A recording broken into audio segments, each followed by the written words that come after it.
완전 기술원의 정학을 수석입니다. 오늘 제가 발표드릴 내용은 UAM 항공기 인증, 그다음에 조종사 자격증명, 그다음에 운항 규칙이 최근에 많이 입법 예고가 된 상태입니다. 그래서 그걸 서머리를 해서 같이 공유하도록 그렇게 하겠습니다. 이제 FAA하고 EASA하고 이카오 내용을 정리를 했는데요. 먼저 FAA 보겠습니다. 지금 조비, 아처, 그다음에 우리 현대자동차, 미국 현지 법인인 슈퍼날, 그다음에 한화에서 투자하고 있는 오바야, 이 밖에도 이제 많은 미국의 제작사들이 이제 인볼브가 되어 있는데, 미국 항공기들이 이렇게 딱 보면 틸트 로팅에 이제 꽂혀 있는 것 같아요. 그러면서 한 5, 6인승, 그다음에 형식 증명, 우리 이제 타입 서티피케이트 TC 그러는데, TC는 빠르면 내년 말, 늦어도 내후년 정도에는 되지 않을까 이렇게 하고, 지금 우리나라에서 지금 SK텔레콤에서는 조비하고 해서 수입해서 운항 서비스를 한다는 계획을 이제 밝히고 있는데, 좀 이따 설명하는 걸로 알고 있고요. 여기 그랜드 챌린지에도 이제 이 항공 제작사들이 참여하려고 하는 의향을 지금 비추고 있는 걸로 알고 있습니다. 요거는 비교적 최근 FAA가 이제 발표한 그 모빌리티 에코시스템이라는 그 자료에서 인용한 건데요. 이게 좀 특징적인 게, 지금 스타트업이잖아요. 이런 제작사들이, 그런 혁신적인 제작사들이 기존의 컨벤셔널한 그 항공사들하고 제휴 형태를 맺고 있다는 겁니다. 그래서 이제 산업계가 형성이 되고 있는 걸 보여주고 있는데, 델타, 조비, 유나이티드, 아처, UPS나 페덱스는 이제 화물 전문 회사인데 다 이제 이런 스타트업들하고 조인돼 있고, 아메리카는 버티컬 이렇게 나오는데, FAA에서 예상하는 거는 보니까 2025년도는 TC가 될 거다. 그리고 이니셜 비즈니스는 예를 들면 에어택시인데 에어포트 투 시티, 그다음에 카고도 이제 많이 할 거다. 그다음에 메디컬 트랜스포트, 이게 이제 응급 의료용품 같은 거가 긴급하게 이제 서비스 돼야 되니까 이런 거에 이제 초점을 두는 것 같다고 이렇게 서머리하고 있습니다. 이 자료는 밑에 이제 인용을 해놨는데, 한번 보시면 이제 FAA도 상용 운항을 준비하고 있는 게 보이도록 이렇게 하고 있습니다. 요거는 제가 이제 파워드리프트 관련돼서 이제 설명을 드리라고 그림을 서머리를 해봤습니다. 근데 미국은 이렇게 보니까요, 이 그 틸트 로팅 방식에 대한 기술적 확신을 갖고 있는 느낌을 받았습니다. 제가 이제 연방항공 규칙 이제 개정안이라든지 의회 보고서라든지 이런 게 다수가 있는데, 이 사람들이 이걸 산업화하려고 하는구나, 파워드리프트, 그런 생각을 이제 가지게 됐어요. 그러면서 우리 이제 지금 옛날로 잠깐 들어가면 55년도에 이제 그 XV3가 이제 최초의 틸트 로팅 방식으로 이제 실험 R&D 했거든요. 나사하고 같이. 그다음에 XV15가 나오고요. 그런데 잘 아시는 대로 이란 인질 사태 그 구출 작전에 이제 여기 CH-53이 투입됐다가 굉장히 실패를 해갖고 엄청난 파급을 일으켰던 거 아시죠? 그러면서 이제 벨 오스프리 프로그램 V22가 나오는데, 이게 처음에는 안전사고도 많이 나고 이게 실현 가능한 기술이냐의 의문도 많이 갖고 그랬는데, 지금 자료를 보니까 400대 이상 양산이 돼갖고 미 해병대, 그다음에 공군에서 쓰고 있더라고요. 그러면서 이제 어떤 전력화의 성공 모델로 나오고 있습니다. 그러면서 요 중간에 이제 오른쪽 끝에 보시면 벨로아 얘기 나오는데, 이게 작년 12월 5일 날 국방부에서 특히 이제 미 육군의 블랙호크 대체기로 벨로아 이제 V280, 이게 280이 280 나트랍니다. 속도로는 한 시속 520km 정도 나오는, 그러니까 헬기하고 비교가 안 되는 성능을 갖고 있는 걸로 해서 이제 블랙호크가 한 4,000대 이상 양산이 됐는데, 이거 대체하는 그런 항공기로 되는데 가만히 보시면 저 민수 버전 이제 AW609 아구스타 웨스트랜드 나오는데 이것도 이제 민수 버전이거든요. 오스프리에. 그러면서 이 사람들이 이렇게 나사를 중심으로 또 벨사나 이런 제작사를 중심으로 파워드 리프트에 필이 꽂혔고 성공한 것 같아요. 그러면서 룰 메이킹이 FAR에는 지금 보면 전부 다 파워드 리프트라는 고유 용어로 딱 들어갔고 뭐 eVTOL, AAM, 뭐 UAM 이런 말은 한마디도 안 나와요. 그러니까 법률 용어를 이미 선점을 한 것 같고 이 사람들이 이런 식으로 해서 미국 사람들 장사꾼이잖아요. 표현하자면. 그런데 이런 식으로 가는구나. 그러면서 전 세계에다가 막 뿌리고 있는 거예요. 요거는 제가 이제 법을 인증법이나 이런 거를 전문으로 하다가 보니까 제 나름대로 서머리를 하고 적어봤습니다. 물론 의회법은 여기 언급을 안 했습니다. 근데 2000 중간에 보시면 97년도 나오는 거 있죠. 저게 FAA의 FAR 이제 파트 1이 이제 데피니션 나오고 파트 61이 조종사 자격 증명입니다. 그때 이제 97년도에 이미 들어갔어요. 이때 벨 오스프리 프로그램이 민수 버전으로 나오기 시작할 때 그 사람들이 조종사 자격 증명이 있어야지 시험 비행을 할 수 있기 때문에 들어가기 시작했어요. 그 다음에 이제 한동안 지나오다가 FAA는 드디어 이카오에다 들고 갑니다. 국제법으로 잡으라고. 그래서 2004년도에 35차 총회 때 이 제안서가 워킹 페이퍼가 들어갔는데 결국은 이제 통과가 되면서 37차 총회 때인가 이게 시행이 되는 걸로 됩니다. 그래서 지금 보면 이제 이카오 부속소 1이 항공종사자 자격증명 부분인데 이제 파워드 리프트라는 용어로 조종사 자격증명 체계 안에 들어와 있습니다. 그래서 보면 용어의 선점이 됐어요. FAA에서. 그 다음에 2022년도 5월부터 해갖고 지금까지 근래 7월 달까지 엄청난 변화들이 막 생겼어요. 그래서 저 같은 사람은 이제 따라가기 급급했었어요. 그러면서 이제 스페셜 클래스 항공기 아까 이제 뒷부분에서 설명될 건데 이거는 특수 항공기로 다루기 시작했고요. 그 다음에 조비, 아처, 이제 그 에어워시니스 크라이테리아 해갖고 모델 스페시픽, 모델별로 다 기준이 하나씩 따로 있어요. 그런 식으로 갔고, 그 다음에 밑에서 세 번째 가면 이제 드디어 인증이 어느 정도 되니까 운항, 특히 이제 조종사 자격 증명 이런 쪽에 룰 메이킹이 들어갔습니다. 그래서 지금 입법예고 NPRM이라 그러는데 이게 이제 하는데 특별히 스페셜 FAR을 툭 던져놨어요. 작년도에 그 얘기를 했거든요. FAA가. 그러더니 드디어 나왔습니다. 근데 분량이 굉장히 많아요. 조종사 증명하고 교육하고 그다음에 운항 규칙 새롭게 다 만들었습니다. 입법 예고된 상태고 그다음에 밑에서 두 번째 보면 특별 가망 증명 제도 있잖아요. 표준 가망 증명, 특별 가망 증명인데 그 안에 이 지금 그 파워드 리프트가 라이트 스포츠 항공기용으로도 갈 수 있도록 길을 열어놨습니다. 드디어. 그러니까 표준으로 가는 형식 증명용이 있고 그다음에 표준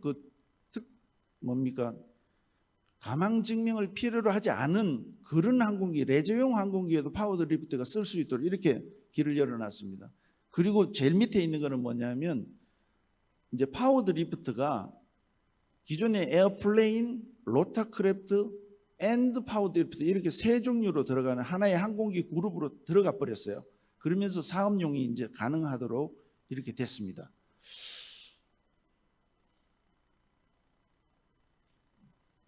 오케이. 잠깐 서머리를 하면 스페셜로 간다. 스페셜은 지금 스페셜 클래스로 분류를 했고요. 항공기를.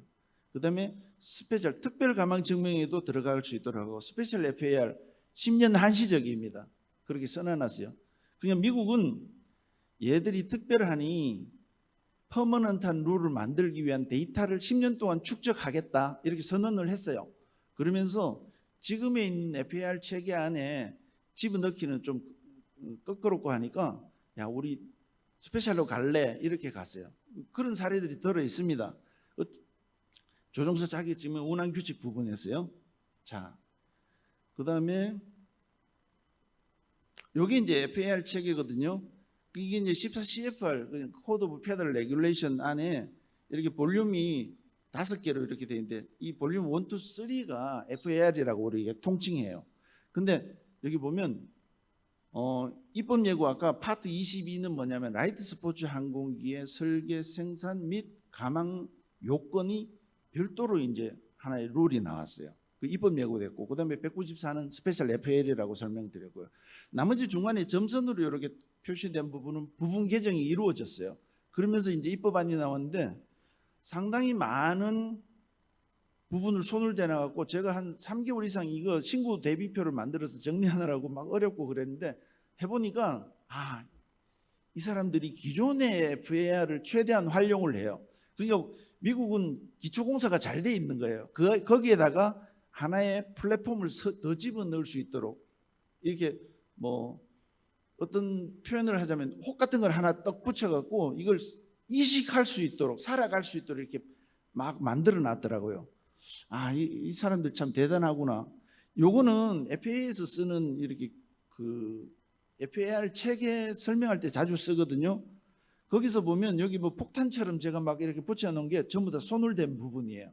그러니까 기존의 FAR 체계가 막 이렇게 되는 거예요. 예를 들면 저기 21 해놨는 게 인증 총칙이에요. 거기 당연히 손대고 22 라이트 스포츠, 그 다음에 91 있죠 중간에 운항 총칙 저기 손대고, 그 다음에 밑으로 내려오면 135가 이제 온디맨드 에어 택시에 대한 거거든요. 당연히 손댔습니다. 그 다음에 이런 파워드리프트 조종사들을 양성하는 비행학교 트레이닝 센터 141, 142까지 다 손댔어요. 상당히 많은 변화가 있습니다.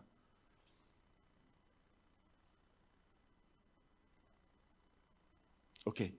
인증 차트는 가끔 인용이 자주 되는데 이게 FAA 자료입니다. 그래서 왼쪽 거는 기존에 일반 항공기들은 이런 식으로 해왔어요. 파트 23, 25, 27 뭐 이런 식으로.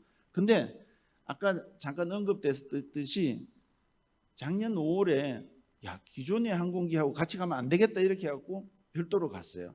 그러면서 스페셜 클래스로 가면서 이렇게 별도의 에어월시니스 크라이테리아 방식으로 갔고요. 그 다음에 요 내용들을 이제 통합 기준 방식으로 인증 기준을 쭉 우리가 분석을 해보니까 이게 표현하자면 짬뽕이에요. 기존에 있는 걸 막 인용을 하고 특별 신기술 정도로는 뭐 예를 들면 배터리라든지 전기 분야 조종 계통의 이제 방식이 다르잖아요. 그거는 신기술 요건으로 따로 들어갔습니다. 자, 그래서 많은 변화가 있고요. 그다음에 아까 얘기한 운항 부분에서는 이제 이 파워드리프트가 신세계가 됐어요. 이제 사업할 수 있도록 법제를 다 만들어 놨어요. 그다음에 여기 자동차 자격 증명에는 특례 조항 방식으로 10년 한시적으로 이제 뭡니까? 규정을 바이패스할 수 있는 것 또는 신속하게 할 수 있는 걸로 다 바꿔놨어요. 그래서 이것도 참 재밌게 돼 있더라고요 보니까. 요건 이제 조종사 자격증명 체계 안에 파워드리프트 다 들어갔습니다. 중간에 클래스 레이팅은 당분간은 정하지 않기로 했어요. 왜냐하면 이게 비행기 물리적인 특성이나 퍼포먼스 특성이 달라서 클래스 레이팅은 안 정하는 걸로 하고 대신에 타입 레이팅 중심으로 간다고 선언하고 있고요.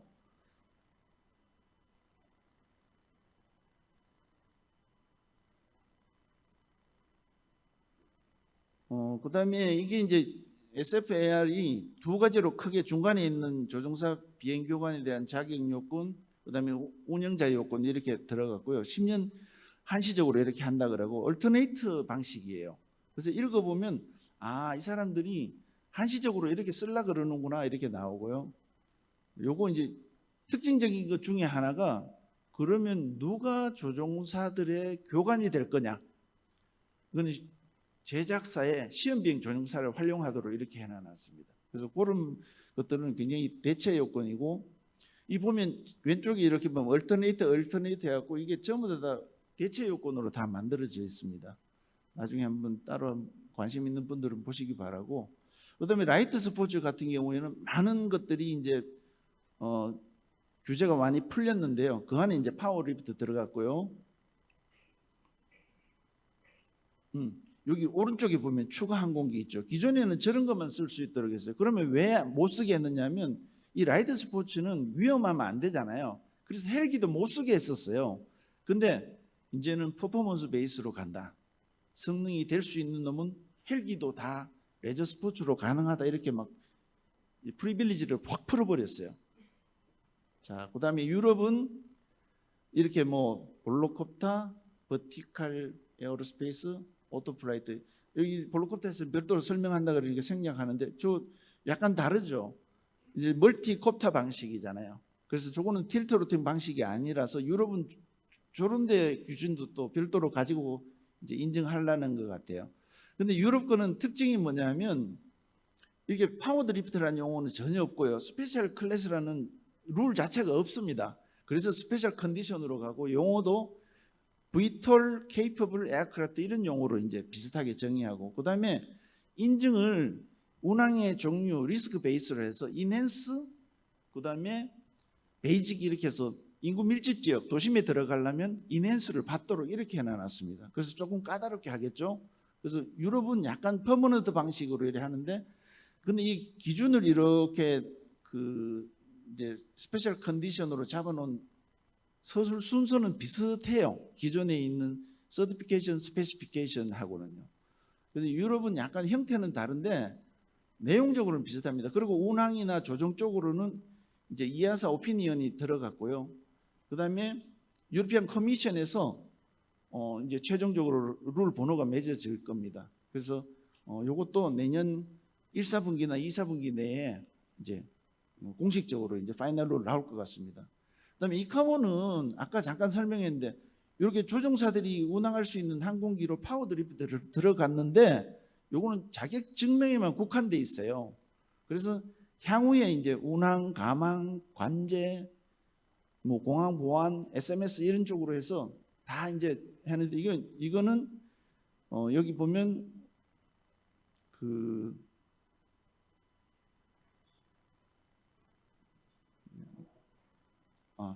이게 지금 룰 메이킹을 하기 위한 그 패널 내지는 스터디 그룹이 움직이고 있어요. 그리고 이 부분은 생략할게요. 이 시간이 좀 거의 다 돼서 제가 정리를 하면 한 1, 2분 내에 끝내겠습니다. 유럽이나 미국이나 같이 개정 작업이 굉장히 활발하게 진행돼요. 특히 작년 하반기부터 금년 초 지금까지 뭐 미국은 스페셜로 가고 유럽은 VCA로 가고 그다음에 패널이 만들어져서 이 커버에서는 이제 정식적으로 국제 기준 만드는 작업이 진행 중에 있고요. 그다음 국내 같은 경우에는 용어 정의만 돼 있어요. 그러니까 항공기 분류 체계나 기준 만드는 거나 자격 증명이나 운항 규칙 마련이 굉장히 시급한데 상당히 많이 손을 대야 되겠죠. 그다음에 경량항공기 같은 경우에는 특별 가망 증명에 또 포함되게 돼 있는데 이 유상 비행도 좀 할 수 있도록 막 해놨어요. 예를 들면 농업용으로 쓰거나 뭐 순찰용 뭐 이런 것들도 가능하게 되는데 우리 업체들도 미국의 비행기를 이제 수입해갖고 그런 걸 하려 그럴 거거든요. 프리빌리지를 늘려달라 그럴 거거든요. 그때를 대비해서 우리도 이 지금 특별 가망 증명 재검토를 좀 하고 법제를 좀 개선시켜야 될 필요성이 많이 있습니다. 이 정도로 해서 줄이겠습니다. 감사합니다.